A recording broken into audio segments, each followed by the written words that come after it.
Hello students, I am back with the next set of questions of teaching aptitude.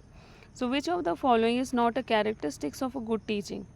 Regular testing, punishment, interactive feedback, clear objective. अभी CBSE ने strictly ये implement किया कि no corporal punishment. So punishment should not be there. Regular testing is there. After every unit we need to take a test. Interactive feedback is also there. Feedback लिया जाता है बच्चों से, teacher से. Clear objective. Teachers should be clear what they have to teach. What is the primary role of a teacher in a student-centered classroom? Abhi these days we know it is not a teacher-centered classroom. Now it is a learner-centered or student-centered classroom. To lecture continuously, to provide answer, to facilitate learning, to maintain discipline. तो primary role continuously lecture देना नहीं होता, हो सकता कोई बच्चा नहीं समझ रहा हो. To provide answers, no. To facilitate learning. In a student-centered approach, the teacher acts as a facilitator who guides students in exploring and constructing their own knowledge. Abhi more emphasis is given on the experiential learning. We give something like, being a computer teacher, I used to take the students to computer lab and I used to tell what they have to do. I used to tell the steps कि तुम्हें ऐसे ऐसे करना है, and then students used to explore. They used to do the practical, and wherever they are stucking, they are telling me, ma'am, I am having a problem here. So this is called facilitating. This is called facilitating the student what they have to do, और वो फिर करने के बाद बताएंगे कि उन्हें क्या problem I. Now formative evaluation is used for assigning final grades, certifying learners, monitoring student progress, selection of students. Formative evaluation किस लिए यूज़ होता है? For monitoring student progress. Formatting FA जो होता है, FA जो बीच बीच में होता है, PT1 PT2 किस लिए होता है? Monitoring student progress. स्टूडेंट ने इतने यूनिट पढ़ाई करी तो उसने कितना सीखा. Formative evaluation is done during the teaching process to improve learning by giving feedback.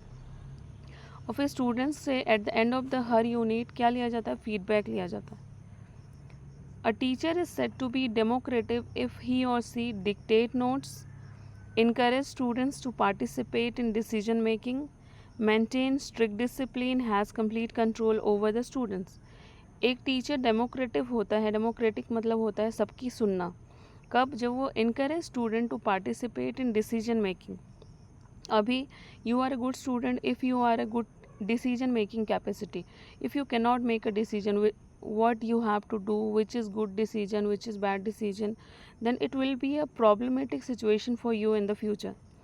So a democratic teacher involves student in decision making process and encourage independent thinking. Okay, whether a student can think independently or not. Abhi today I read in a newspaper that after 11 and 12 students are not aware what they have to do. So this is not called independent thinking. They should know what they have to do after 12, whether they have to go for medical stream or science stream, or whether they want to go for UPSC. This is called independent thinking. Which of the following is an example of summative evaluation? Essay. Weekly class test? No.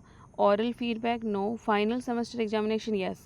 So summative essay क्या होता है? Final examination होता है.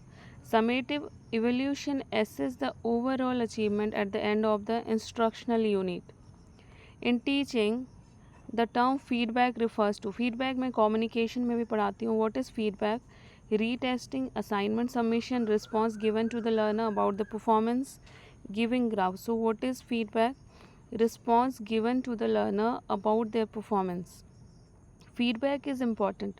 If a student will not give feedback, then the teacher will not be able to understand what a student has understood or not.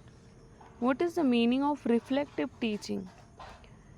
Reflective teaching का मतलब क्या है? Teaching through mirrors, teaching by repeating content, self assessment and continuous improvement in teaching. This is for teacher. Reflective teaching, self assessment. Teacher has to self assess it herself और himself कि what are the problem he or she is having that the student is not able to understand. Self assessment and continuous improvement in teaching. That's why teachers are given lots of training sessions. Reflective teaching involve a teacher reviewing their teaching practices to improve future performance. A teacher has to know that I have some problem in my teaching, that's why a student is not understanding, and based on it the teacher has to improve itself. So students, next few questions again I will teach in the next video. Till then, thank you very much. Have a nice day.